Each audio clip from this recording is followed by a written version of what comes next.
Good evening, everybody, and welcome to this first virtual meeting of the Environment and Performance Committee.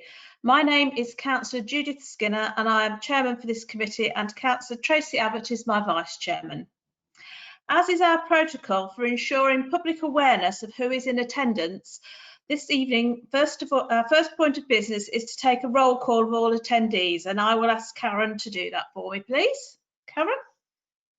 Thank you, Madam Chairman. There is no need for anybody to come to the screen. Please just unmute your microphones and advise you are in attendance. Committee members, Councillor Tracy Abbott. Present. Councillor Peter Bedford. Present. Councillor George Corner. Present. Councillor Anton Danny. Present.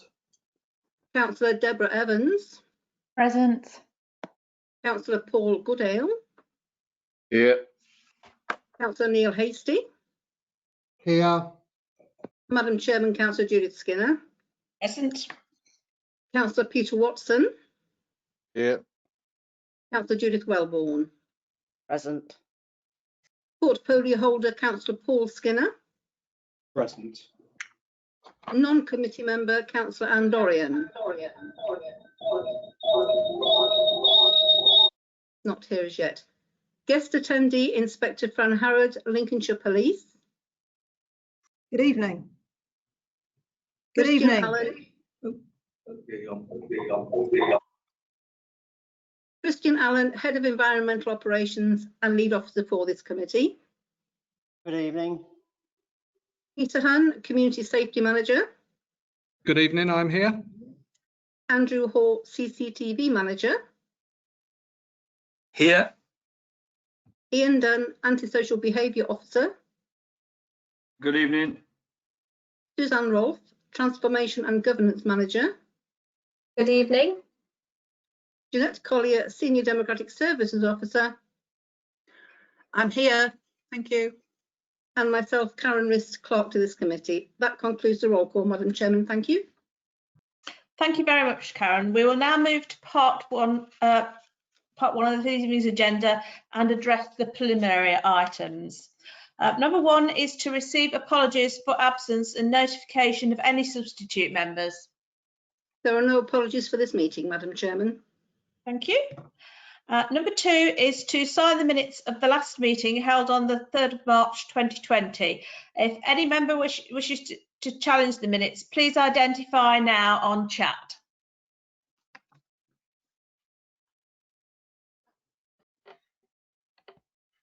Jeanette, is there anybody wishing to challenge? Nobody has indicated that they wish to do so, Madam Chairman. Yeah.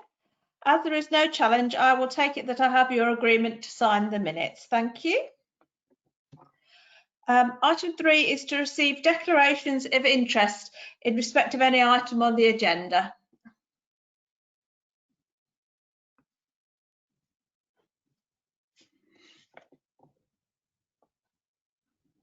Jeanette, has anybody indicated? No, Madam Chairman. Thank you very much. Number 4 is to answer any written public questions. Are there any? There are no questions, Madam Chairman. Thank you. Thank you.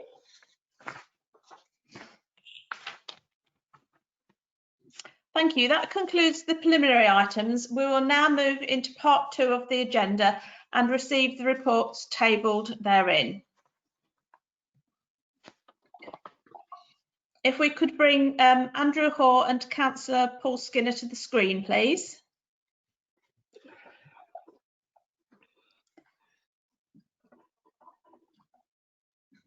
Waiting for, there we go. Our first report this evening is on page 5 of the agenda, members, and is the annual CCT review and annual performance update, which will be presented by Mr. Andrew Hall, our CCTV manager, and the portfolio holder, Councillor Paul Skinner, is also in attendance to support this report. Andrew, over to you. Thank you very much. Thank you. Good evening, everybody. So this is the report that we do every year. So there's 2 parts to this. Basically, there's the annual report that's got the performance data, stat data, And then there's the second part, Appendix B, which is the actual CCTV policy, which we put in front of members each year. If there's any changes or if there's no changes at all, just so they can look at it, and if they want to change anything, then we can go from there. But I'll start with the annual updates, the annual report then. So Boston Borough Council's public realm CCTV system consists of digital high definition CCTV cameras and a CCTV control room, and they cover areas of Boston Town Centre, Curtin, as well as other areas including Boston College, Pilgrim Hospital, Redstone Industrial Estate and Pescod Square. The CCTV report attached as you can on the video, attached at Appendix A provides a range of performance data for 2019-2020 for members to review, comment, query and challenge. The date range in review is from the 1st of April 2019 to the 31st of March 2020. The council also monitors cameras on behalf of North Kesteven District Council, South Holland District Council and East Lindsey District Council. However, detailed incident data for those council areas is not part of this report. So for Boston only then, during the above time period, there have been 17,106 daily log entries on our logging system.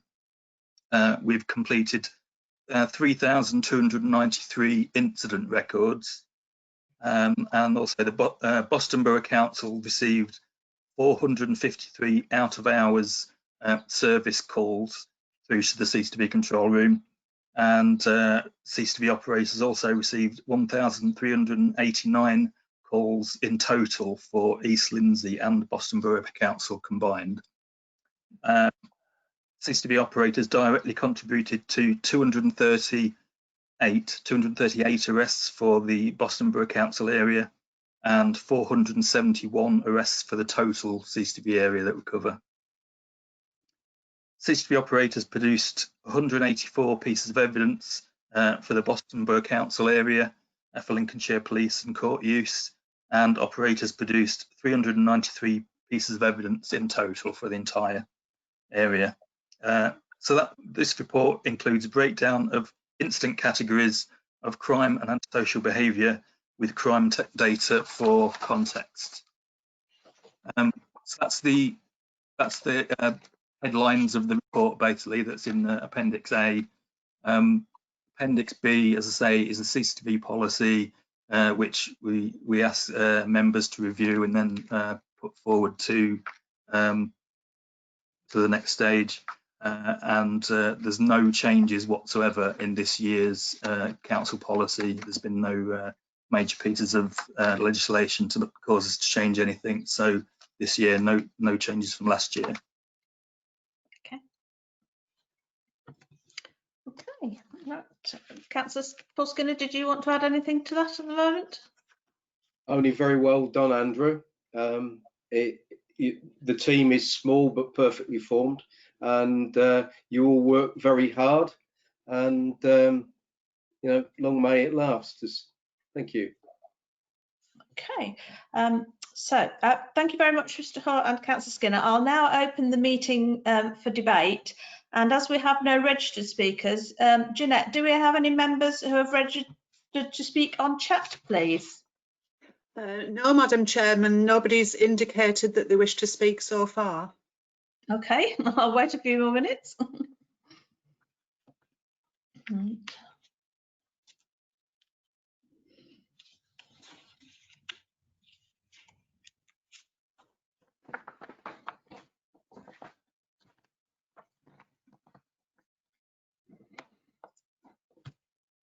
Mr. Hunn, did you want to say anything?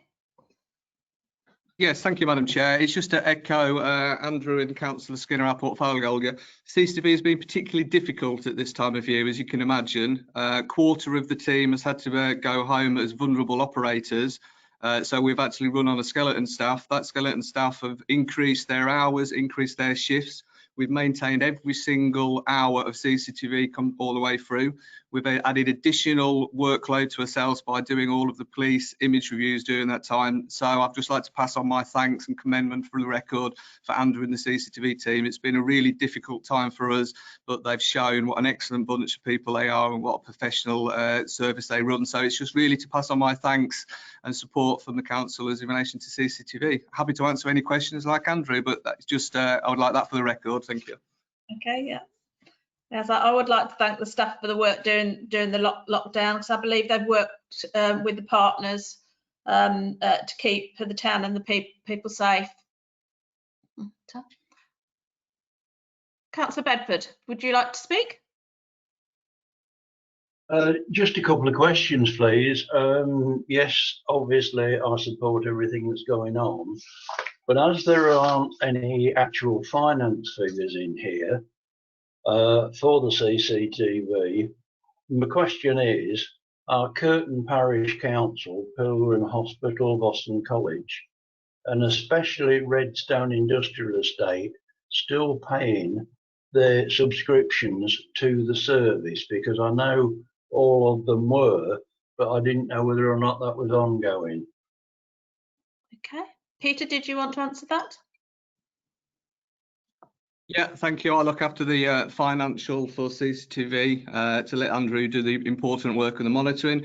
To answer Councillor Bedford's question, all areas with the exception of Redstone Industrial Estate are actually paying annual subscriptions or monitoring costs and charges in relation to the CCTV camera. So Pescod Square, Boston College, Pilgrim Hospital are Curtin Parish Council for the two there, but Redstone currently are not.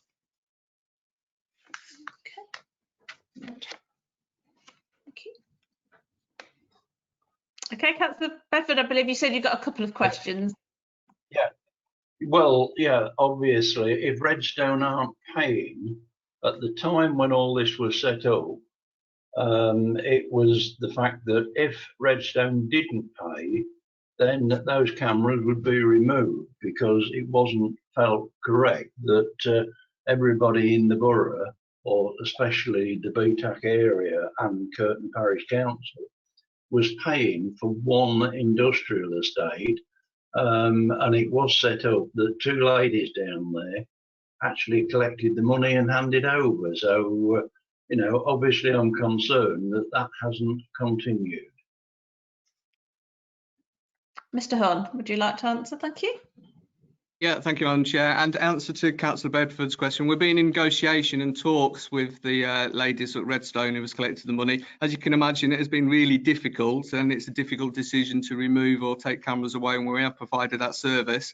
We were actually going to reduce the cameras down to 2 cameras in Redstone from the 4, and mainly those 2 was to look after our own assets, which was Redstone caravan site, and the one that looked onto the main road where the car wash facility is. Obviously, that was all set up to happen at the 1st of April, and something came in the way, so we haven't quite got around to doing that yet, as you possibly can understand, but that is still scheduled to happen this year, but obviously it's been postponed at this stage to later in the year when we can do that. Okay, thank you. Yeah, that's fine. Thank you very much for answering the questions, and just hope you follow it up. Okay, thank you. Any more questions, Councillor Bedford? Thank you. Jeanette, are there any more indications to speak on chat? Not so far, Madam Chairman. Okay, so if there's nobody wanting to speak, it's a very comprehensive report. There are 2 recommendations with this report, one of which is a referral to Cabinet. They are that members review, comment and challenge the information presented, and that you've been given opportunity to do that, and that members scrutinise the CCTV policy set out in Appendix B, referring it to Cabinet for adoption with any changes the committee has identified. I'm prepared to move this motion. Do we have a member to second this via chat, please?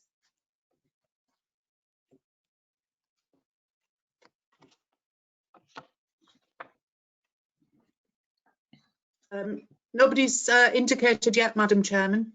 I can Okay. second it. Councillor Danik, I can second it. Thank you very much, Councillor Denny. And therefore, I'll ask Karen if you'll take the vote, please. Thank you, Madam Chairman. I'll call the vote alphabetically, councillors. Please reply for, against or abstain. Thank you. Councillor Tracy Abbott. For. Councillor Peter Bedford. For. Councillor George Corner. For. Councillor Anton Danny.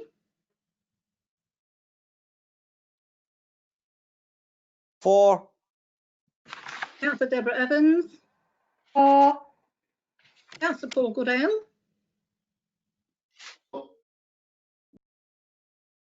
I did hear you, Councillor Goodale, thank you. Councillor Neil Hasty. For. Madam Chairman. For. Councillor Peter Watson. For. Councillor Judith Wellborn. For. Motion carried unanimously, Madam Chairman. Thank you. Okay, thank you very much. Okay, thank you very much. Right. Our second report this evening is on page 39 of the agenda and is the annual crime and disorder report, which will be presented by Mr. Ian Dunn, our community safety manager. And again, we have portfolio holder Councillor Paul Skinner in attendance to support this report. Okay, thank you, Mr. Dunn. If you'd like to go ahead and present your report, thank you. Thank you, Madam Chair. Good evening, councillors. This is the annual antisocial behaviour update.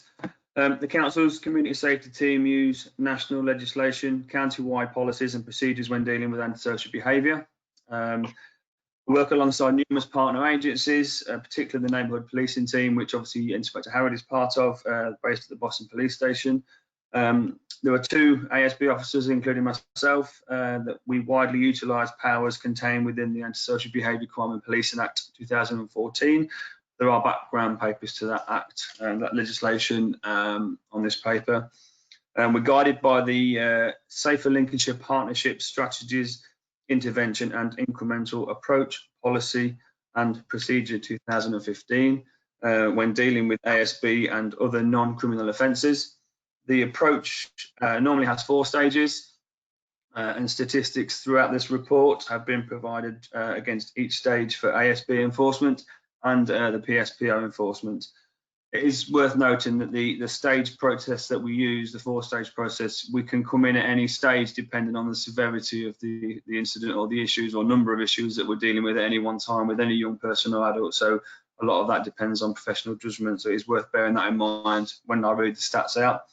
The stats that I'm going to provide for the period of the 1st of April 2019 to the 31st of March this year, and in comparison with the previous year, which obviously is the 1st of April 2018 to the 31st of March 2019. For the stage 1 antisocial behaviour advice letter, we served 61 letters between April 19 and March 20. Previous year we served 85. At stage 2, the ASB warning letter, for the last year we served 80 in comparison to only 22 the year before. Stage 3 is acceptable behaviour agreement.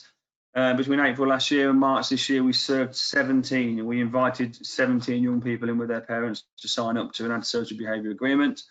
And the year before that we served 1. And the stage 4, which is civil injunction, where we take the young person to court to get injunction, we served 9. We had 9 injunctions granted by the court from April last year to March this year, in comparison to 3 over the previous year. For over 18s, we have a slightly different process. Stage 3 onwards, we serve a CPNW for over 18s instead of the acceptable behaviour agreement. Between 2019 and 20, we served 2. The year before that, we served 12. Stage 4, community protection notice, CPN, we served none between 19 and 20, but the year before we served 3. For the PSPO, the public space protection order, same process with a 4-tiered process for this. So I'll go through. It is worth noting before I go on to these stats, there is a typo in my stats. Let me just check the page number so you're all aware. On page 47, where it says March 2019, it should be March 20. It's just a typo. So you need to be aware of that one. So for stage 1 PSPO advice letter, that is the first occasion that a person will be approached by an officer and asked to surrender their alcohol. That's the stage 1 letter that we send out. For the period April 19 to March 20, we served 57. In comparison to the previous year, we served 141. Stage 2, which is the second occasion when a member of the public is approached by an officer, we served 7 of those letters this year in comparison to 20 the year before. Stage 3, community protection warning, we served 1 of those between 2019 and 2020 in comparison to 6 letters issued the previous year. And community protection notice, which is stage 4, we served none between 1920 and 1 the previous year. For a breach of the PSPO, which is where a member of the public refuses to give up or hand over their alcohol to an officer, the officer is allowed to serve a fixed penalty notice. For the last 2 years, officers haven't served any FPNs, any fixed penalty notices. There's been no breaches of the PSPO in terms of members of the public refusing to hand over alcohol. Everybody has complied with that request. That is my report, the stats in my report. Recommendations are that members review, comment, challenge information presented and its appendices, and that committee make any recommendations to the Cabinet it feels appropriate. Thank you. Okay, Councillor Skinner, would you like to add anything? Yeah, once again, thank you to Ian and the other member of the team. You both worked very, very hard. And with all of this, there are stages to go through, and they have to be relative to the people they're served on. And I've got full confidence in the officers that do that, and also the police, because this thing is a partnership approach. So thank you, Ian, for the team. Thank you. Take it for the team. Thank you for both. And that's all I've got to say. Thank you. Thank you, Mr Dunn and Councillor Skinner. I will now open the meeting for debate. As we have no registered speakers, I'm going to ask Jeanette, do we have any members who are registered to speak on chat, please? No, Madam Chairman, not so far. Okay, I was going to just wait a few moments, see if anybody was wanting to talk.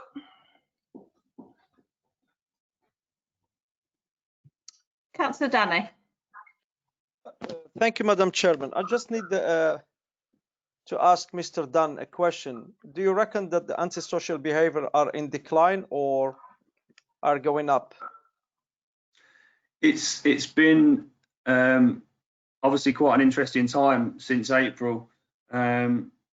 We've seen a decline in youth antisocial behaviour, obviously because of lockdown, because people haven't been going out as much. So youth antisocial behaviour has been quite quiet in comparison to normal times since April.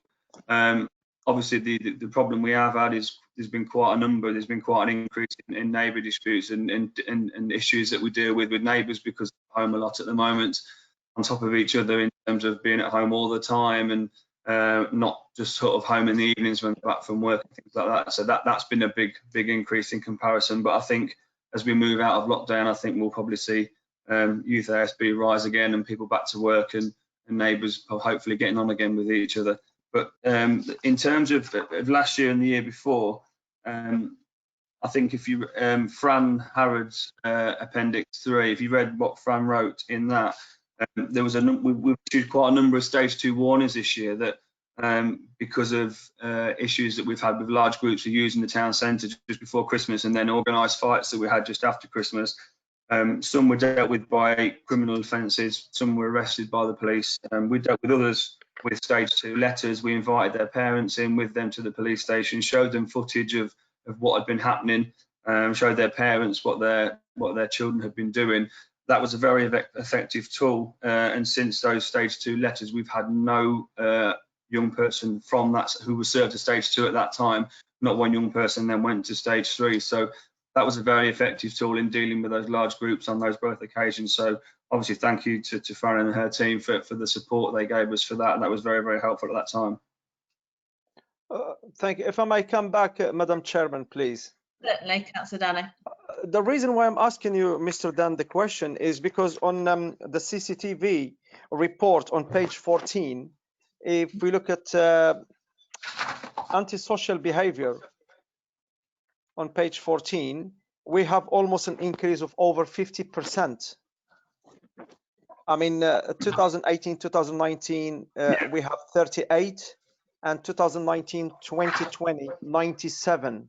That's why I'm asking that question. So it has been an increase in antisocial behavior. Yeah, I think if you compare that to the number of ABAs and civil injunctions that we granted as well, the numbers probably marry up on that. We had 3 civil injunctions at court the previous year in comparison to 9 the next year. So it has jumped in that respect, but we are dealing with them and we are getting them to court and dealing with them in the appropriate way. So yeah, it probably just marry up in that in terms of the numbers. Okay. Thank you very much, Madam Chairman, and thank you, Dan. Thank you, Mr. Dan, for that. Thank you. Councillor Danny, I think and Mr. Hall wants to come in on that one as well. Yes, of course. Yeah, just to mention that I did note that on the figures, CCTV figures for the high amount of antisocial behaviour.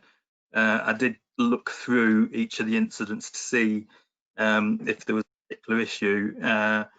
Some of the incidents have been put under the wrong category by the looks of it, so we'll probably have a bit of a retraining there for some of the operators. But most of them were for general kind of things that we normally associate with ASB. A large amount were also sort of public order, so not really in the realm of ASB, but had been sort of filed under that. So yeah, not entirely an accurate picture really, but yeah, a bit of retraining for some operators really. That's fine. Thank you very much, Mr. Ho. Thank you. Thank you, Mr. Dunn, and thank you, Madam Chairman. Thank you. Thank you. Jeanette, are there any other people wanting to speak on chat? Yes, Madam Chairman, Councillor Neil Hasty and Councillor Deborah Evans, in that order, have requested to ask questions. Thank you. Okay, thank you very much. Can you bring Councillor Hasty to the screen, please?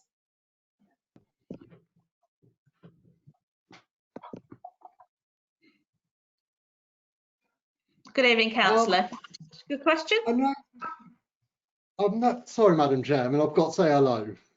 Apart from the fixed penalty notices, because none have been issued, what else can the council do to enforce the PSPO, breaking of the PSPO area? Apart from giving out letters, that is. All we do is administer the PSPO. The police are the enforcement tool in the PSPO. They catch people drinking. They send us the details. We then send out the letters. It's a partnership thing, and that is our part of the partnership. All right.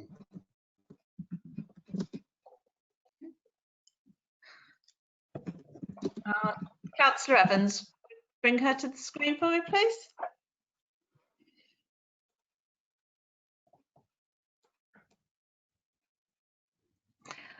Thank you, Councillor Evans. Would you like to ask your question? Good evening. Thank you, Madam Chairman.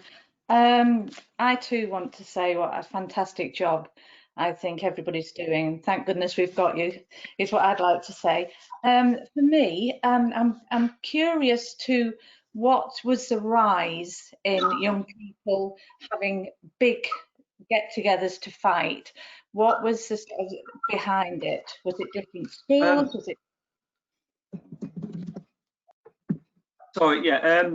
We don't really know. We know that it was various amounts of schools. We worked closely with the schools, so we went into lots of schools and they helped us identify a lot of the young people. The PCSOs did a tremendous job going around all of the schools and getting identification of those who were involved. But it was different nationalities, it was different schools. So we aren't really aware why it happened. It just seems to happen. It all happened online, and then they arranged to meet and it happened. But we're quick, and the police were quick to deal with it. And fortunately, that one before Christmas, I think it was November. Sorry, no, that was the cyclist. It was February, March. We haven't had any since we dealt with it. So you know, we managed to on the head quite quickly, so to speak, and get it dealt with. But there is no reason, we don't know. Well, Inspector Howard may be able to add some more to it, but yeah, I'll let you speak.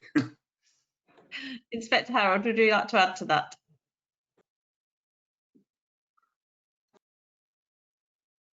Right, first of all, can everybody hear me, Madam Chair? Yes, well, I can hear you, so hopefully. I can't hear anybody myself. Stand by, excuse the... Right, let's try again. I hope now that you can hear me and I can hear you. Can you hear me now? I can hear you, yes. Yes. Right, thank you. Good evening, Madam Chair. Good evening, everybody else. If I may, Councillor Evans, if I just address your point first, and then I'll go back in time to Councillor Hasty, if that's in order, Madam Chair. Yes, right. So in relation to the young people and the fighting, particularly in the March incident where we had upwards of, I think it was 50 in total young people in those fights, my first question when that occurred would be to try and explain some reason behind why this was happening, because it really was quite the escalation. So we asked the questions: is this one school against another school? Is it a group of children against a group of other children based on ethnic background, for example? And we found no commonalities at all. In fact, what we actually found was quite a rainbow of children who were quite happy to fight other children, regardless of where they came from and what schools that they went to. I would suggest that this was likely organised on social media, got quite out of hand and needed very firmly putting back in the box. I don't know if anybody here has seen the CCTV footage of when it all came to a head, but as I've referred to in Appendix 3, it really, really was extremely alarming, which is why we made the joint decision as a partnership to have everybody in at stage 2, because we could not allow that kind of behaviour to continue. We are fortunate because if you look at the statistics, these issues stopped at stage 2, and to this date we've had no further problems, so that approach did work. But we found no commonality whatsoever that would enable us to say specifically it was because this group was against that group. And the fact that it hasn't continued again would tend to support the fact that it was a bit of a joint effort of badness. It has fortunately been put back in the... So can I continue with the questions? We've just got to be aware that while we think it's finished, they're still on social media. So there is a possibility that it may go underground, it may go further out of town, or the core people that may start this again. So it's how we sort of, if there's, for me, it's getting information from you guys that are on the front line. And I was really interested in your positive futures, but looking on it for the children and young people of Boston as opposed to the ones that are already in trouble.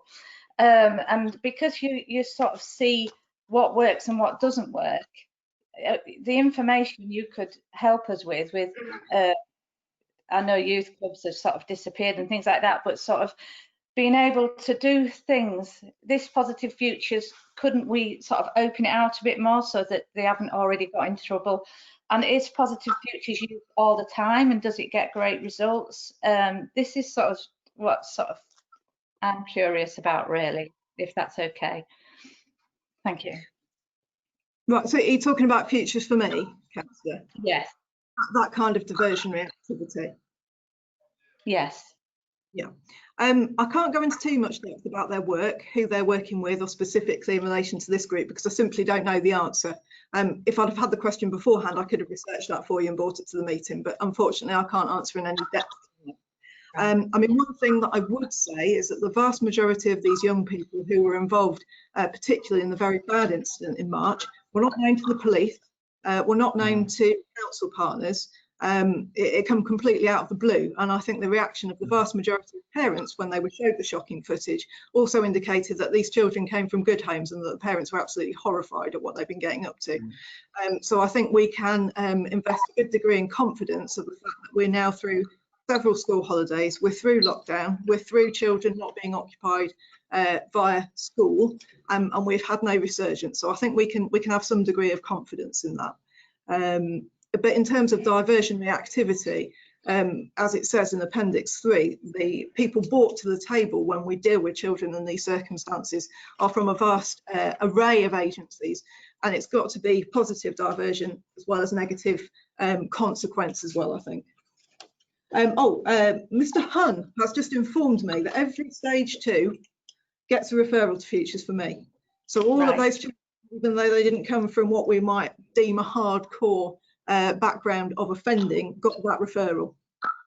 Oh, that's excellent. That's really good to know, because it's just that's my biggest thing, is just hoping that the young people get there rather than just punishment, and which seems to be the case, and hopefully trying to support you guys in the right way. But thank you very much. You answered the questions that I needed. Thank you. No problem at all. Madam Chair, shall I just go back to Councillor Hastie? I don't know if you would require him to return back to the screen for me to do so. Madam Chairman, can I just let you know that 2 other councillors have questions, Councillor Abbott and Councillor Watson. Thank you. Okay, yeah. So would Councillor Hastie like to come back to the screen so that Inspector Howard can answer his question? Thank you. Okay. Hello. Okay. Hello. Right, so your question was in relation to PSPO letters, is that correct? Yeah. Is it what happened? How many have been done after the letters? Is that the final stage? No. So if you, as Mr. Dunn has described, if you catch somebody drinking for the first time, you issue them a warning letter. Then if you catch them for a second time, you issue an advice letter. The third time is community protection notice warning, and a 4th time is community protection notice. Therefore, the end goal of this really has got to be a success. Has got to be measured by the fact we don't get to the end of the process, because obviously what we want to do with any individual is to nip bad behaviours in the bud as quickly as we can to avoid going all the way through the process. So for me, and I'm sure for partners, a measure of success, both in antisocial behaviour and PSPO, is people stopping their behaviours. And the fact that we have seen that broadly across antisocial behaviour and the PSPO is a positive thing. I'm sure the councillor has read Appendix 3 to my report, and I don't intend to re-rehearse everything here because I appreciate there is a great volume to get through at this meeting. But my team is always directed, if they find either criminality or antisocial behaviour at an incident where somebody is also drinking, that they go in at the highest possible level. So a PSPO letter is issued when there is nothing other than somebody sat with an open vessel. And as I'm sure the councillor can appreciate and understand, quite often where we have somebody sat with an open vessel, we also have antisocial behaviour, and potentially we also have criminal offences as well. So it's all part of a wider picture. Thank you very much. Okay, thank you. If we could bring Councillor Abbott to the screen, please.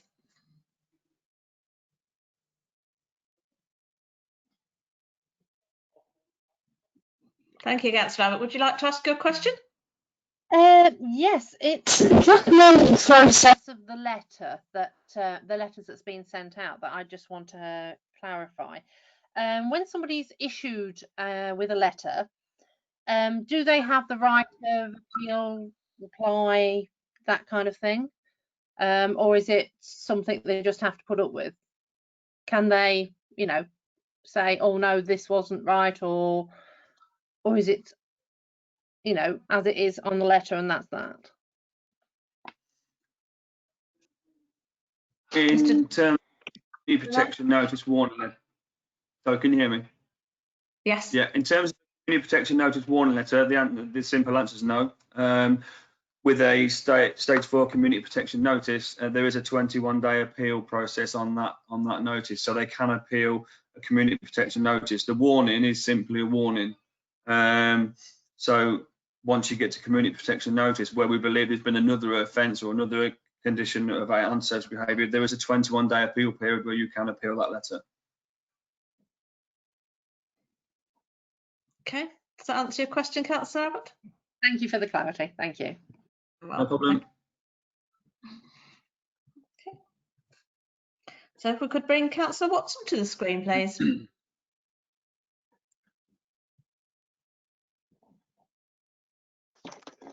Thank you, Good Councillor. evening, That's better. everybody. Explanations there. Would you like to ask your question, please? Yes, I would, thank you. And I'm not sure who to address it to, but most likely I'd suspect Inspector Harrod. In fact, I will direct it to Inspector Harrod.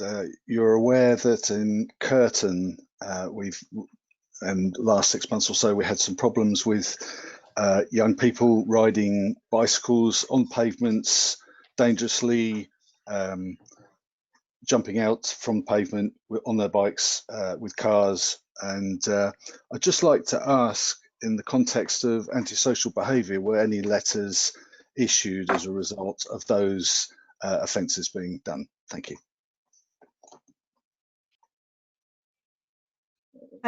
Good evening, Councillor, and thank you for highlighting the fact that it is, of course, not just the town centre that suffers from these kind of issues. Had I been pre-asked this question, I could have gone back through the data to give you the precise answers to that. As it is, all I'm in possession of is the totality in the report. So I don't know if Mr Dunn can add any more depth of field to that, but he's probably in the same position I am. Yeah, similar position. We do have antisocial behaviour in Curtin sporadically, as we do elsewhere in other villages. If it's dealt with by a PCSO or a PC in the village and we are made aware of it and the young person has been spoken to, then yes, we will serve a stage 1 antisocial behaviour letter for their behaviour. Obviously, without specific dates and times, it's difficult to say whether we've dealt with any of these ones you're talking about, but I know we have dealt with issues similar to this in the Curtin area in the past. So yes, we do if we get to hear about it. Okay, Councillor. Any other questions? No, that's fine. I would like, if it is possible, to could something be emailed to me at a later date just for future reference regarding those statistics. Thank you. If that's okay, I'm sure we can do that for you. Yes. Yeah. Much appreciated. Yeah, no Thank you very much. Okay. Thank you very much.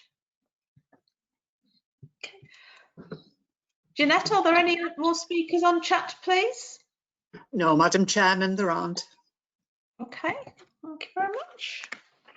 Okay, so I'd just like to say that I think it was a very comprehensive report, and I'd like to thank Inspector Harrod for her piece. I found that very informative, and thank you to all the team for all that they do.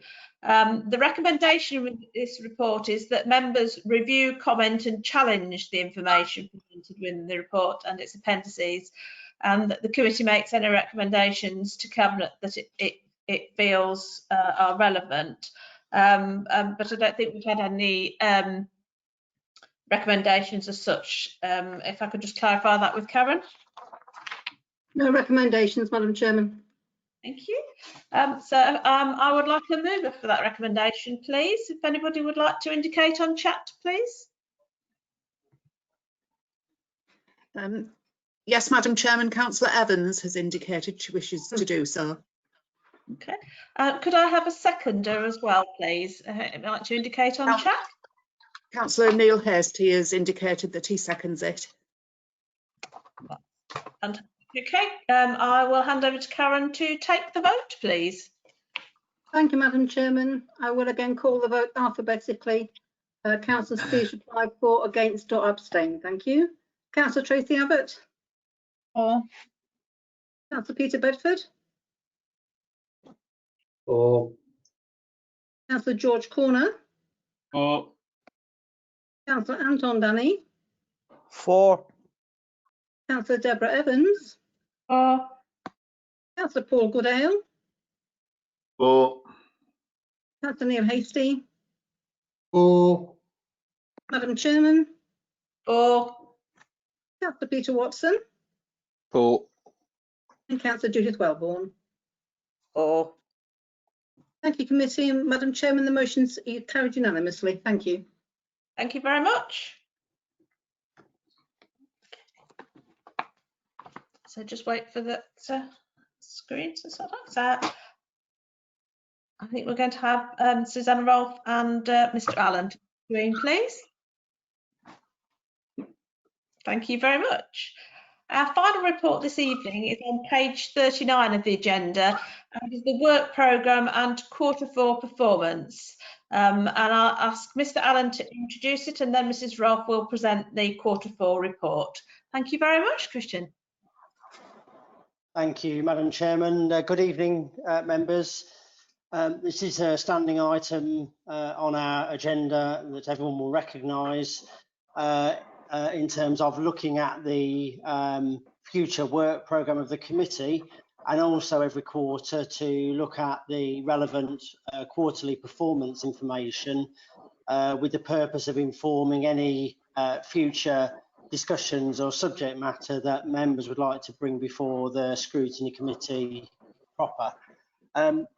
Before I hand over to Suzanne, I'll just take you to page 73 of the report and just have a quick look at the work programme.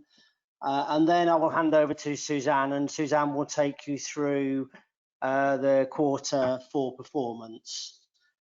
So if you just bear with me. The work programme is set out on page 73 and 74. The next committee meeting is scheduled to take place on the 8th of September, and you'll see that there's 4 items on the work programme looking forward: Q1 performance, an initial review of the Council's response to the COVID pandemic, the annual scrutiny report that is produced every year for members to look back and review the work that they've done over the previous year, and then the work programme. I'd just like to point out as well a couple of other scrutiny topics and areas that are either in progress or due to come forward. Madam Chairman will give you an update on where we're at with the Task and Finish Group subject area of regulating and safeguarding our daytime and nighttime economy. That's an area of work that was started well before the pandemic and has been paused as a result of that. But Madam Chairman will share an update on that with us just after Suzanne's finished her Q4 update. And then just really a heads up about some potential all-member briefings or subject areas for future scrutiny. The first is the rollout or potential rollout of the Curbside twin stream recycling initiative. That's the purple bin trial that those of this committee will be familiar with, and we'll be bringing forward some proposals to roll out that trial across the District of Boston, but also across the county as a whole over the next 2 to 3 years.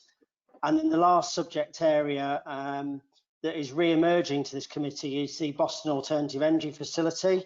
Again, this is a development that members will be well familiar with, that again was paused because of the pandemic, but also has undergone a fundamental redesign, and it will now be a new energy from waste facility that will be proposed, and there'll be more public consultation on that, which will be launched in August. So there'll be more information on that for members of this committee to look at and to be able to provide feedback to the Boston Alternative Energy project team as part of the Council's formal response to that consultation. So I'll hand over now to Suzanne. Suzanne will take you through the highlights of the Q4 report on page 61 and 72 of your papers, focusing specifically on the corporate plan priorities for this committee, which is prosperity and place. Thank you, Suzanne. Thank you. For the benefit of any new committee members, this is the performance information as at the end of March 2020. So we're covering the last financial year to help identify any topics of interest for your future work programme. As Christian mentioned, the corporate priorities are split across the 2 scrutiny committees. So this committee focuses on CP1, prosperity, and CP3, place. If members have suggestions for topics under CP2 People or CP4 Public Service, then these can be referred to the Corporate and Community Committee to consider in their work plan. Since the last quarterly report, you've had 2 inquiry evenings looking at car parking and fly tipping that hopefully have helped us to set some of this quarterly reporting into context. And we can do more of that kind of holistic view in 2021 as priorities become clearer. We tend to think of this report as being like a car dashboard. So it gives us a heads up of what's working well and what might not be working, so that you can take a closer look. It's not the whole picture, it's just an indication, and it gives you more context so that you can be sure. As you'll see from the report, there are lots of things to celebrate. We've got consistently good performance in planning, which had been a bit more up and down in previous years, so this is good news. Economic development, event and parking income, commercial waste figures all looking good in the last financial year. But as some of the comments start to mention in this report, this was mostly pre-COVID-19, and the world has changed significantly since then. So our plans are likely to look quite different in the Q1 report that you receive next time than you might expect from the figures you see today.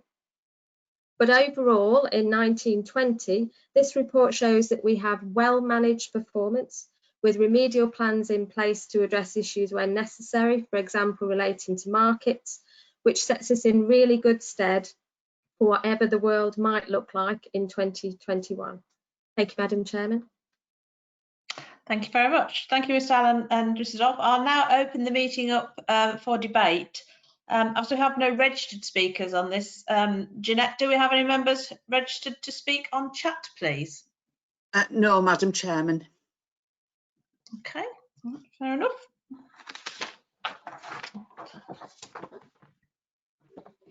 I would like to just, Peter, would you like to make a comment? You keep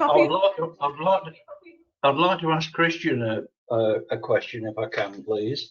Please. Sure. When are the new trucks arriving, please? Because I understand that last week, in one particular day, there was 7 breakdowns in one day.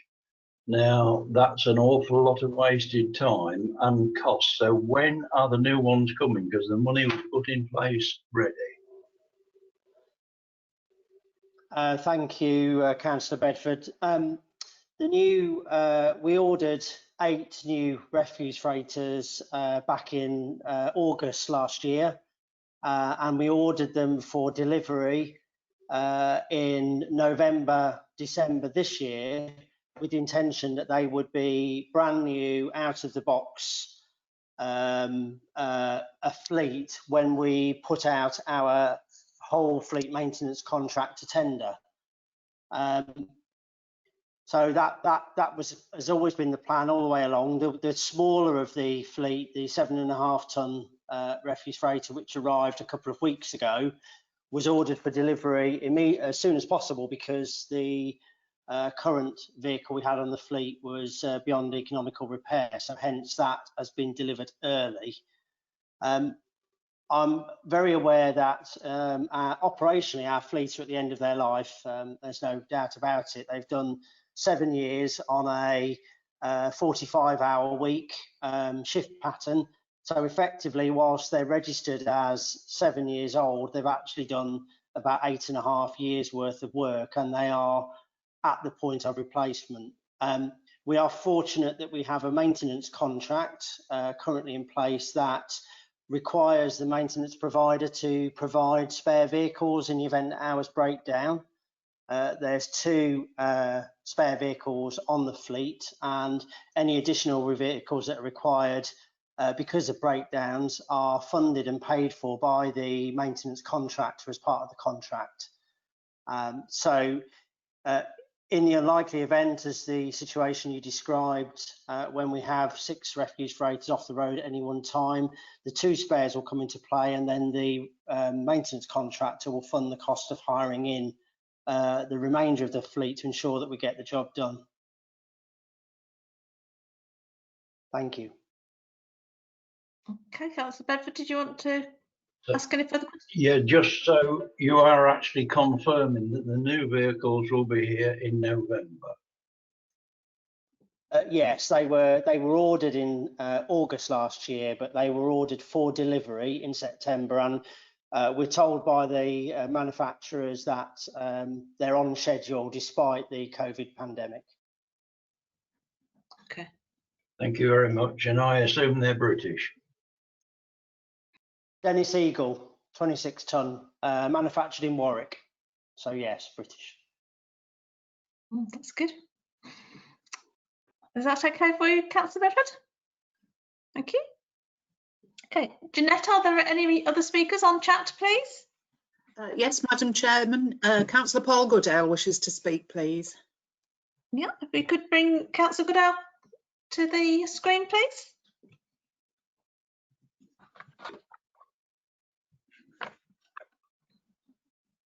Councillor Goodale, would you have a question? Yeah, well, it's just Suzanne, really. On page 63, we have the collectible business rates. We have the gross and we have the net. Obviously, the gross. I'm interested in what. There's no explanation as to which is which or what. But the obviously the gross has increased over the years from 1718 to the year ending 1920 from 24.56 to 26.33. But yet the net seems to be similar at a similar level or decrease. I was wondering why or what was the reason for that. So there is no well, I say there is no, there probably is, I can't find it. Explanation as to that particular graph. So I wonder if we could have an explanation from that, if Suzanne could possibly answer it. She might not know because it's a financial one, or she may. I have another question as well after that, Madam Chairman, please. Okay, that's good. I'll let Suzanne answer the first one. Thank you. I'm not entirely sure, and I don't want to get it wrong because Mr. Julian will not be happy with me. So if I could go back to Mr. Julian, get the answer, and I'll circulate that to committee. That would be fantastic. Is that all right, Councillor Goodale? Yeah, thank you, Madam Chairman. That's I thought that would probably be the answer. I wasn't really sure why it wasn't actually in the script, but as everything else seems to have a little bit of a thing below it. But there you go. One of the other things while Chris is on this, which we should be able to answer this one, the residual household waste performance. I mean, we have a target. It seems rather strange to me. We have a target for residual household waste, but there you go. But we do, and we're not performing very well by the look of it. I wondered what was the reason? Well, what is the reason for that? Why do we have a target for residual household waste? I mean, I appreciate we have recycling, and obviously the residual household waste is what's left. But I would have thought it would be whatever it would be. I'm not sure why we have a target. Obviously, the fly tipping one is again is a problem.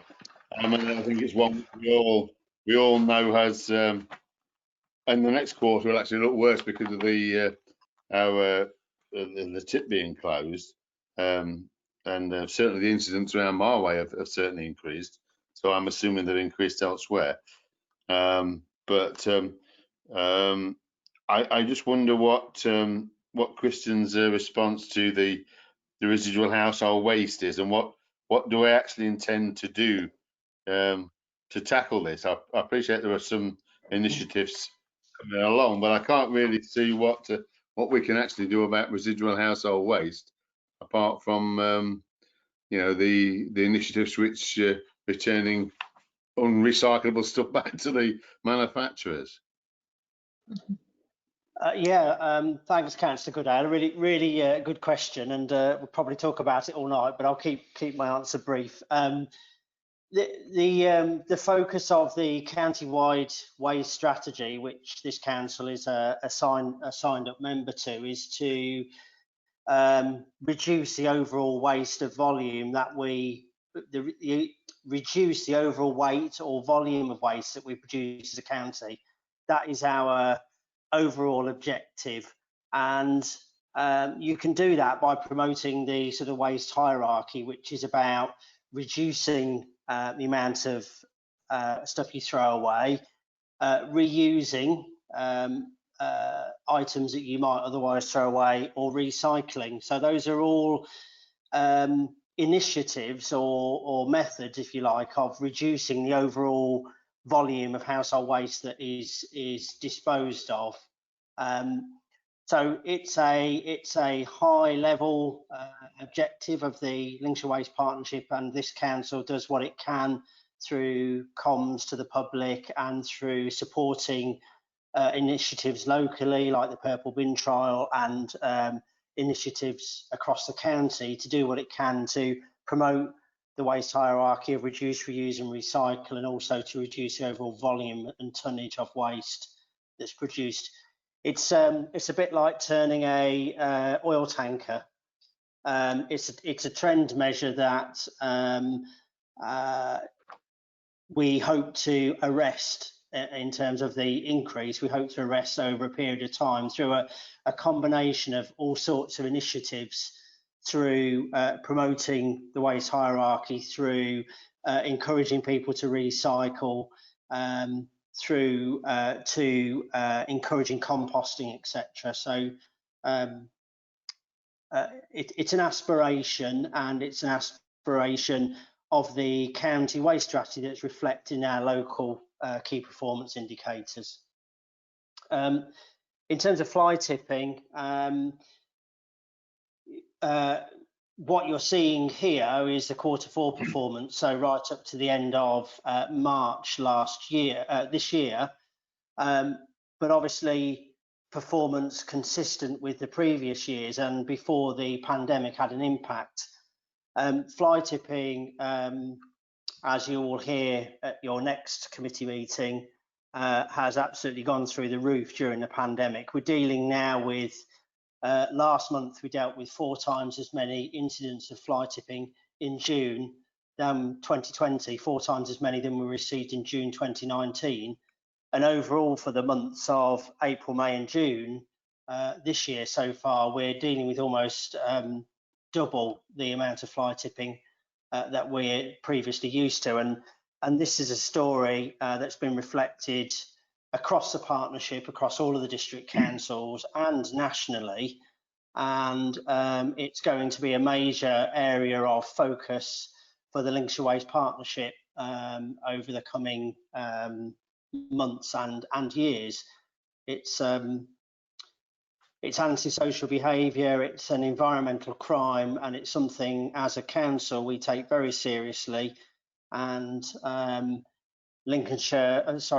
Local Authority Support Service, our enforcement partners, have been working hard since returning back from furlough in June, and have already served 57 fixed penalty notices in the last 4 weeks for fly tipping offences, compared with only, I think, 6 it is for littering. So it's a problem we're going to come back to, Councillor Goodale. I've absolutely no doubt at all during future scrutiny committees and during quarterly performance reports as we go forward. Thank you. Can I just add to that? And I don't know, Councillor Goodale, if you think this is a good idea as well. I'm minded to invite Leeds County Council regarding their click and tip policy that they've set up. Because there was some mute that they might make this a permanent thing, and I'm wondering if that might affect the fly tipping. So I wonder if it's something that this committee could look at and scrutinise. Would you concur on that? No, I would, Madam Chairman. I mean, anything that which we can do to reduce fly tipping has got to be a good initiative, hasn't it? Whatever we can do has got to be good.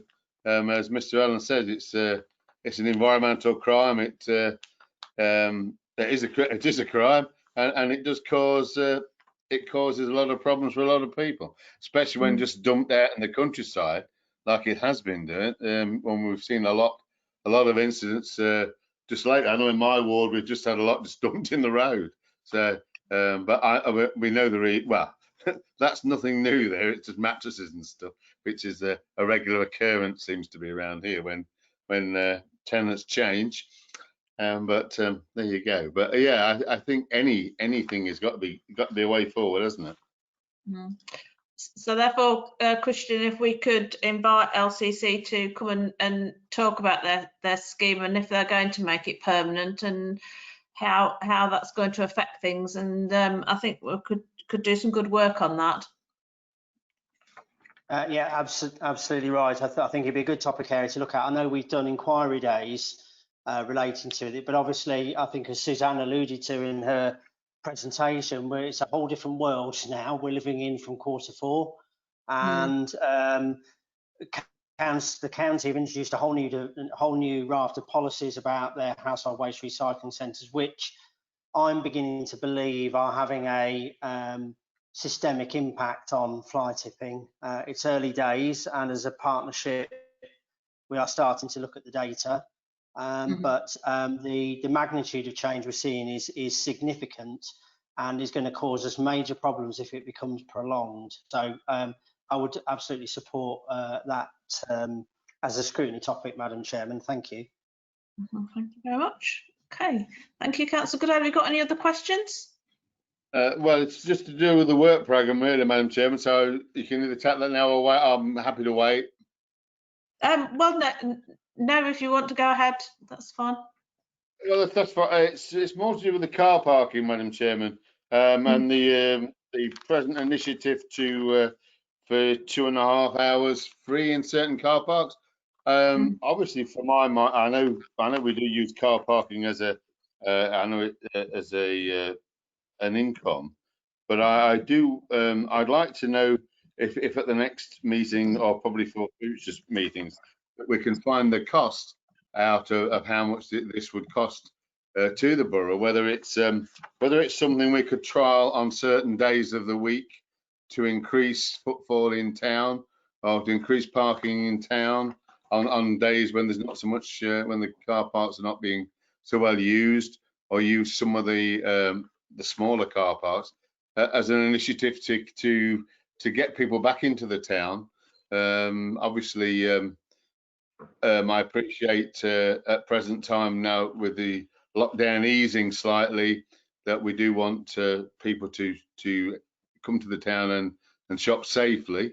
And I just wonder whether this measure could be something we could look at for future use to actually increase footfall in the town and help the economy of the town to sort of recover. So I just wonder if we could have the figures for that at a future meeting, Madam Chairman, whether we either look at it as a scrutiny item or as a separate item, or just have a report on what the costs would be to the council, and whether it's a viable thing to trial or to continue after this present scheme finishes. Thank you, Madam Chairman. That's fine. Thank you, Councillor Goodall. It is an interesting topic, because I think that this trial is going on until the end of the year. Thank you, Councillor. Just bear with me a second. And so you were sort of saying, is there any chance of us probably making it permanent in certain car parks, and what the costs would be? So that would be quite interesting. Yes, so that could be another topic that we can look at. I don't know how long it'll take them to get figures, because as we come out of lockdown, I don't know how much of a true reflection it's going to be. So I'd ask Christian's opinion on that. Yeah, Madam Chair. Christian, would you like to comment? I will, if I can unmute myself. Bless you. Of course, yes. Whatever scrutiny committee wants, we can furnish the relevant information. We did do an inquiry day on car parking earlier this year, that got under the skin a little bit of car parking charges. But again, you know, it's a very specific request that Councillor Goodale has asked for, and I'm sure that we can furnish the committee with an appropriate report at a future meeting. Okay, thank you very much. Thank you, Madam Chair. Thank you.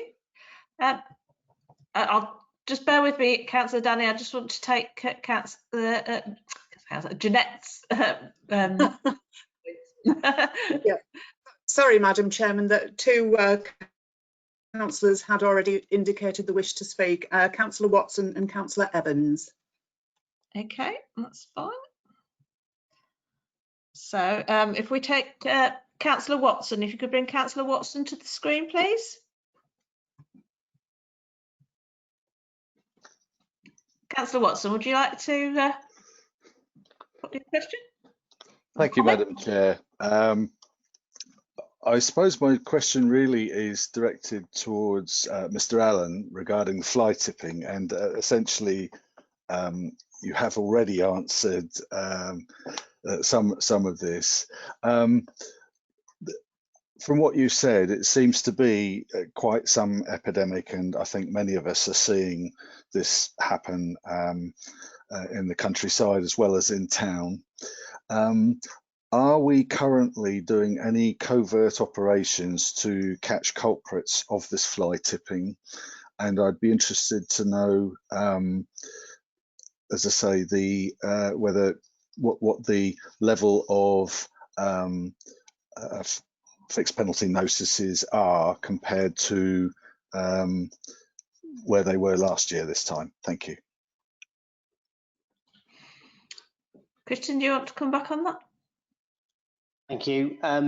We're not doing any covert operations, but we do have the facilities to do overt operations, and we have done some overt operations recently and secured evidence that we will be submitting to the courts to seek to prosecute some offenders, and that's a course of action that we will continue to follow, either through using our own resources and our own facilities or engaging contractors to support us to deliver what is quite a labour intensive task when you think of the amount of fly tipping we're dealing with and the number of hotspots we've got around the district. So that work will continue, and we will continue to work in partnership with the police, with the Environment Agency on initiatives like the Scrap campaign and doing days of action, Operation Clean Sweep, they call it, whereby agencies deploy resources to one location to do stop and search activities on vehicles to tackle illegal transportation of waste, and also to follow waste to unauthorised sites and areas for further enforcement action.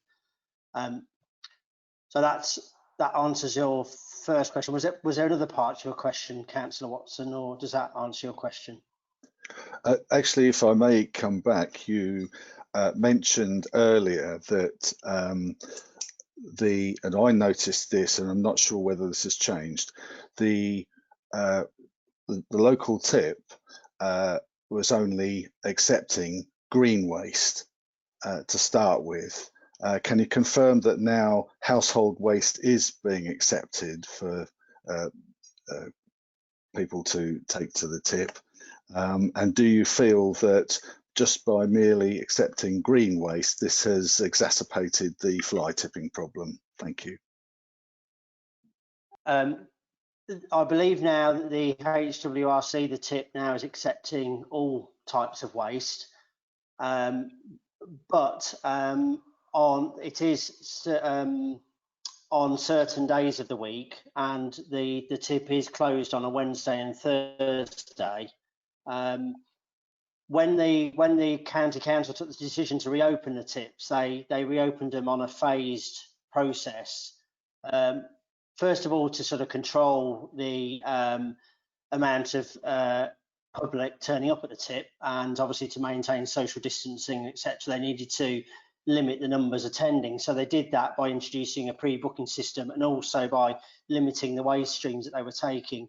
Gradually over time, they've introduced all of the waste streams now. So I believe that the tip is now fully functional, although it doesn't accept every type of waste on every single day.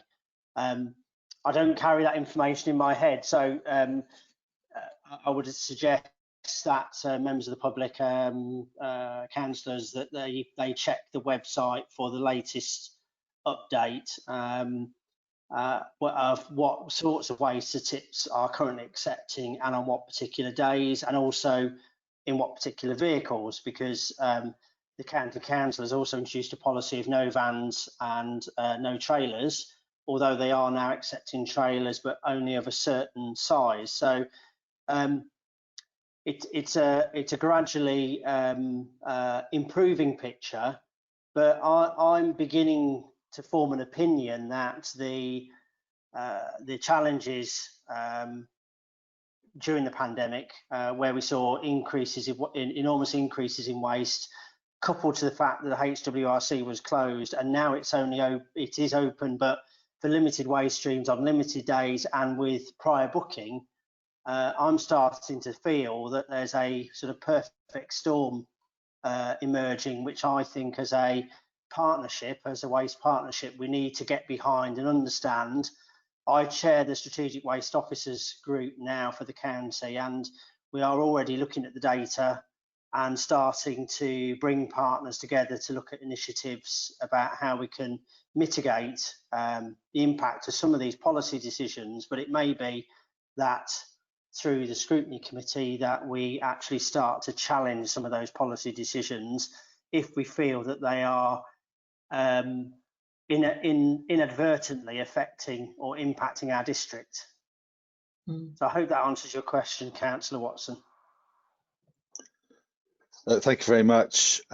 Yes, I'm all for that. I think this needs to be challenged, and would this include also a review of penalties for those who are caught fly tipping? Yeah, thank you. I'd forgotten a bit about penalties. Penalties are set by the government by legislation, so they are only changed when the government deem it appropriate to change the legislation. So I think the range is now between £200 and £400, and it depends. The amount of the penalty depends on the volume of the waste that's tipped. I think one of the lobbying routes that we probably need to follow through the partnership, the waste partnership, is to lobby government for heavier fines as part of a basket of measures to tackle fly tipping, and I think that's probably something that we'll be lobbying for as a partnership. Thank you. Thank you very much. That's great. Thank you. You're welcome. Councillor Watson, have you got anything else you'd like to ask? Oh, he's gone. No, that's all, Madam Chair. Thank you. You're welcome. They're a bit quick there. Okay, Councillor Evans, if you'd like to bring Councillor Evans to the screen, that'd be lovely. Thank you.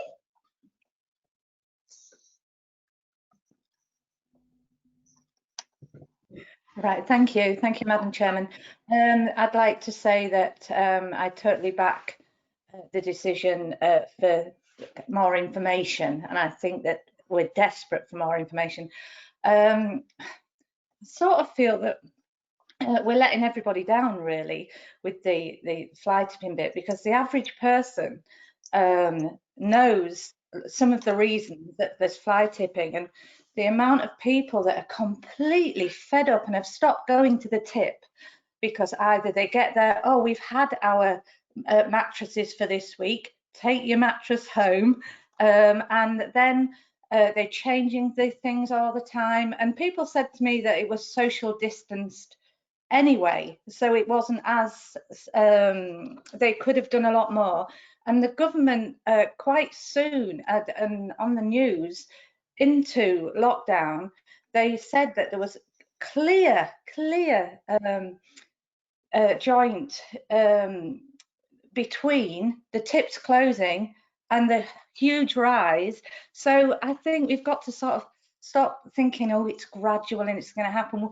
I think we knew it was going to happen. I think if we saw what the situation was, I think we knew this would happen. So when we stand and we say, oh, well, we didn't know it was going to happen, I don't want people to think that we're not sensible. We did. So first of all, I think we've got to really look at the tip situation. And at the moment, we've done a really good job with fly tipping and things like that, but we're just ploughing money into court costs, ploughing money. Constantly ploughing all this precious money, when if we had a really easy tip system. I mean, the first meeting I was at, I suggested the Australian thing that works really, really well. And for some reason, it couldn't be done here, but I can't see why. It's literally what happens is once a month or once every 2 months, you can put at the top where your bin would be, at the top of your garden, and everybody for that day, for so many hours, can come and take whatever they want. It's upcycling, it's recycling. People take it to sell in second-hand shops, charities take it, and then the bin lorry comes around at 6 o'clock in the evening and takes what's left. But because people are so used to it, the upcycling and the recycling is brilliant, but we can't think of this. I don't know why we can't even think about it. And now what's happening is, so we're thinking about more cameras and things like that, but all that's happening is they're taking the rubbish into fields, and the poor farmers are having to pay for it taken away. There's no cameras in the middle of fields, we're just pushing it away and pushing it away. So I think we've got to have a really good meeting. We've got to get these people in, and the tip have got to explain to the people why they're making it so difficult. If you don't know what you can take on what days, and now they're closed on a Wednesday, and the amount of people I know that queued up and had to turn around and go home with all their rubbish because it wasn't the right rubbish for the right day, and the people are really, really fed up, and they shouldn't be. We should be making their life easier. So I think we should really get stuck in, get something sorted, and I'm all for that meeting, Madam Chairman. Thank you. You're very passionate about it, Councillor Evans. About rubbish, I am. Yeah. Thank you very much for your support on that, Councillor Evans. Christian, did you want to add anything? I don't think there was a question there. No, I couldn't possibly top that from Councillor Evans. And I think if she brings some of that passion to that scrutiny meeting, then I'm sure it'll make the county council officers and even possibly members think twice. Okay, thank you very much. Councillor Danny, I believe you wanted to have a word. Could you bring Councillor Danny to the screen, please? Yeah. Hello, thank you, Madam Chairman. Thank you. First of all, I was going to talk about the parking, but I am so happy that Councillor Evans has mentioned these points, and I couldn't agree with her any more on that issue, because I lived in Italy for quite short period of time as a holiday maker, but it was a long time, and in France. So basically, people, they take their clothes, they take whatever they don't need to the churches yards, and they leave them there. And there is voluntary people who come and select what they want, and then they give them to people in need. So you can put your wash machine, you can put a fridge, you can put a cooker, whatever you feel like it. You don't need it at home, you can take it to a church, and they use it and they give it to people who needs that. And I think there's a lot of people probably in Boston now who needs help. There's a newcomers all the time, and that's why we see this fly tipping. Anyway, that's about fly tipping. And just bear in mind, I think the fly tipping, it's so complicated, because I found out there is other things to fly tipping. You be considered fly tipping if somebody will take something under your name and use it somewhere else. I never knew that if you shred your paper waste and you give it to a friend of you who has probably a rabbit to use it, so it's fly tipping. You cannot do that. And this is news to me. So I agree with Councillor Evans. It's so complicated. We have to make things simple and easy for people to follow. And that's how we can tackle this issue. Now I will go back to the parking. I mentioned something about the parking, I think probably in one of our meetings before. We don't have proper signs for the cheap parkings in town. Tonard Street is £1.20 for 2 hours, if I'm not mistaken, or all day. But believe you in me, I'm in town, I have this small business in town, and sometimes I walk in town, and I found people lost, they cannot find the parking. And as I say, there is few parkings around town which is accessible, easy to come in. So if you come from Spilsby or you come from Skegness, we need to have signs on the parking when you're coming in town on your left side. But nobody will know if there is a parking there. Now, the cheapest parking, which is they belong to Boston Borough Council, they should have signs, and we should have them on our website and have the direction clearly for the people coming to town. That will make their life easy. Tell them how much will cost them a day, how much will cost 2 hours, so at least they have a rough idea how much it will cost them to be in town. Because last time I had people who said, we have 2.5 hours, that's fantastic. We can go and do things and come back. But we have to think about people if they come as a visitors. Sometimes they like shopping, they like to go for lunch, they like to go for coffee, and that will take 3 to 4 hours. We would like them to spend their money in our town. So what should we do? We have to keep them in town. And I suggested as well, we can put 1 hour for £1 by pay £2.50 for a whole day. People will be happy to pay £2.50 for a whole day or £2 than paying £1 for 1 hour. And I think it will give us a lot of benefit. It makes you at ease. You can go and you can be in peace with whoever you are. You can sit down, have a coffee, shop, talk, see our monuments, wherever they want to go. It will be easy for them, because sometimes 1 hour or 2 hours and you pay a large amount of money, you become under pressure and you have to go back to the parking. I would like to have a coffee with you, but I'm in a rush because my parking. And this happened in my cafe. I have some customers of mine and they always, oh, Anton, we're going to come back and have a coffee, but I have to check my parking. That pressure, it doesn't give you enough time. But if you know that you are paying probably a small amount for the whole day, it makes it easy for you. You don't bother, it's not an issue to pay £2 or £2.50 for a whole day in the cheap parking, but you have enough time to do whatever you want. And I think having signs and having the price displayed nicely and clearly for people will use the parking. It's like when you go to a new town, you see this big board, oh, parking, free space. Even it will cost you £15 sometimes, you go in straight away because that's the parking next to me. And thank you very much, Madam Chairman. And thank you, Alan, Mr. Alan, and Madam Rolf.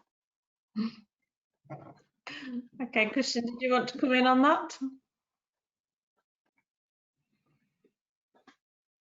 I think, thank you, Councillor Danny. I think I remembered when we did the inquiry evening, and Suzanne will correct me if I'm wrong, but I think when we did the inquiry evening, this subject was raised then around better signage for car parks, particularly those that are cheaper on the fringes of town, which people can use all day. Suzanne, can you help me out? What happened? Was that sort of was that put back to the service area, and have we got a response as to what the decision was relating to that? Thank you. Sorry, we did pick up those points, and a number of councillors made some really good suggestions, but it was the meeting in March, so I think things have been paused just slightly while we've been working on other issues. But now that we're reviewing the whole of car parking and the new initiatives that we've been talking about, we'll bring all of that together, and I'll feedback with Christina, and we'll come back to you with some responses to all of those suggestions. But they're all really good suggestions that we will take forward. Okay, thank you very much. Have you got any other questions, Councillor Danny? Okay. No, Madam Chairman, thank you very much. Thank you for giving the opinion, but no, thank you. Jeanette, are there any more speakers on chat, please? Yes, Madam Chairman, Councillor Wellborn and Councillor Hasty wish to speak. Thank you. Okay, thank you. If you could bring Councillor Wellborn to the screen then, please. Thank you.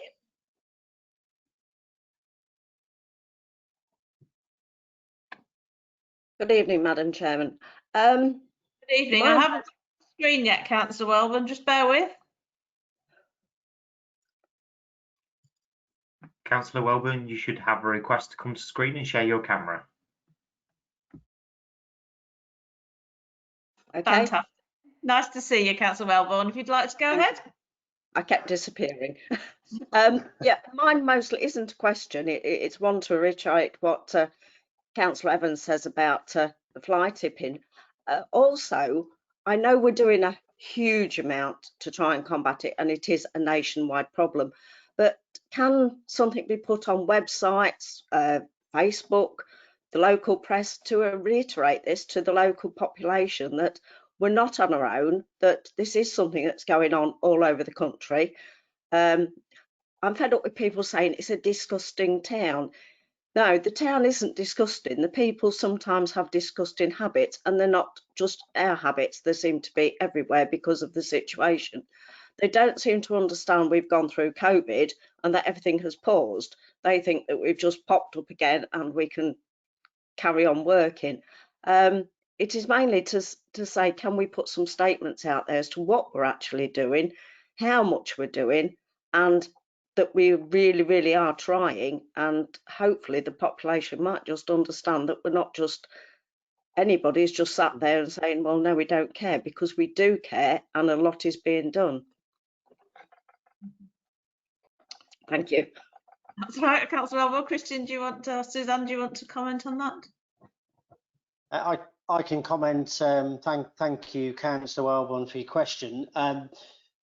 Comms is a real key part of the sort of campaign, if you like, to try and tackle fly tipping, and our comms team are frequently putting out messages on various social media platforms and the council's website, using the scrap campaign, media information, using government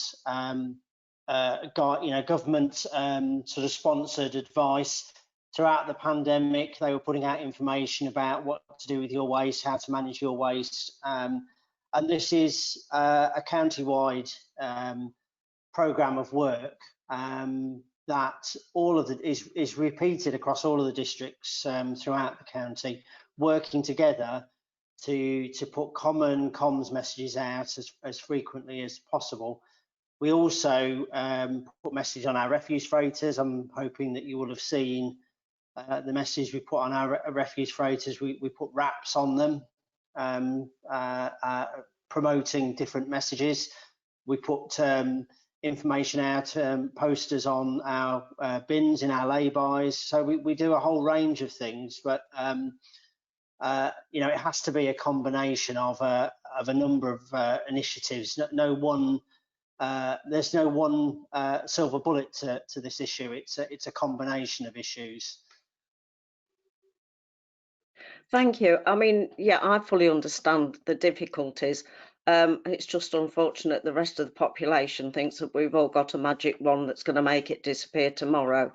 I do know how much work you put out there. It's just that either people are totally blind or they just want to criticise the council because they've got nothing left to criticise at the moment. But thank you so much, and I do fully appreciate how much work is going into all this. And I do look forward to the next few meetings where we can actually scrutinise all the issues. Thank you. Thank you, Councillor Owen. Okay. If you could bring Councillor Hastie to the screen, please.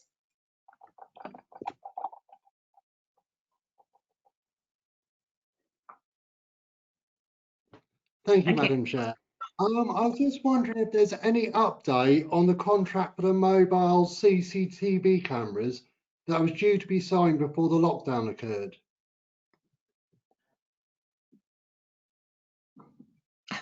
Is that anything you can answer within your remit, Christian?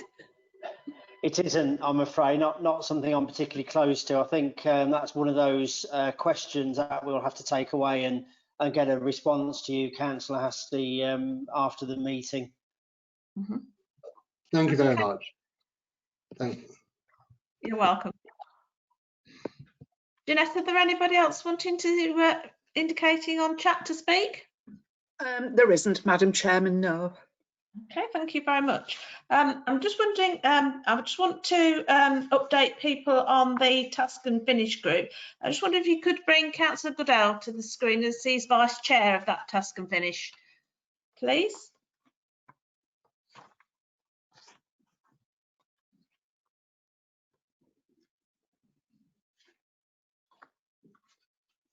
Thank you very much. Okay, thank you, Councillor Goodale. I'd just like to make members aware that the Task and Finish Review Group is still active, and it's taken which has undertaken significant work prior to the pandemic. Myself and Councillor Goodale as Vice Chair recently had a meeting to look at options to move the review forward, and I know all group members have been emailed by Karen with a list of options. Having heard the reports this evening, I'd like to ask the group to now agree a way forward. Members are in attendance this evening, apart from Councillor Woodliff, who has indicated he would like to see option 1.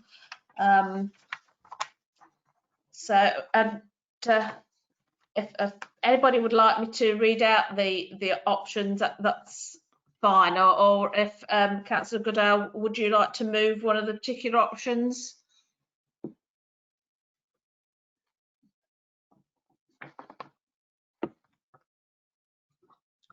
Well, I'm happy with option 1, Madam Chair. I'm happy to move any, but I'd like to know if other members want to have a preference. Obviously, we came to a conclusion what our preference was, but I'd like to hear what other members' views are. But I'll be quite happy to move our recommendations. So option 1. Option 1, Madam Chairman, yes. Okay, right. I'm quite happy to second that. I'm wondering if Karen could just ask for a vote from the other members, please. Chairman, Karen isn't able to operate her microphone at the moment. Right. So with your permission, I'll ask the other members if they are for, against, or wish to abstain. Councillor Tracy Abbott. I'll be for. Councillor Peter Bedford. It's just for the task and finish. I think that's what I was going to say. Happy with option. My apologies. I presume that's all right. I'm quite happy for you to ask the whole committee. That's absolutely fine. Okay, thank you. Yeah. Councillor George Corner. Happy with option 1 for. Councillor Anton Danny. For option 1. Councillor Evans. Option 1 for. Councillor Goodale, obviously. Councillor Neil Hasty. Option 1 for. Yourself, Madam Chairman. Yeah. Councillor Peter Watson. Option 1 for, thank you. Councillor Judith Wellborn.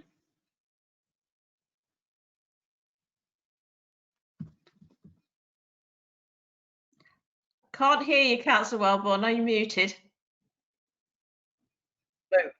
Right. Yes, 4. It wouldn't unmute. It sometimes doesn't, does it? Thank you very much. I have got that. That's unanimous, Madam Chairman. Yeah, so we'll arrange a meeting that's suitable for all the task and finish members. Thank you very much, Councillor Goodale. Okay, so that concludes the business of the day. Christian, do you have anything else you wish to say?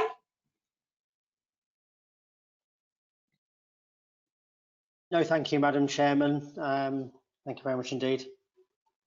Okay, I'd like to thank everybody, committee members and officers and other attendees, and I will now close the meeting. Thank you very much. Thank you.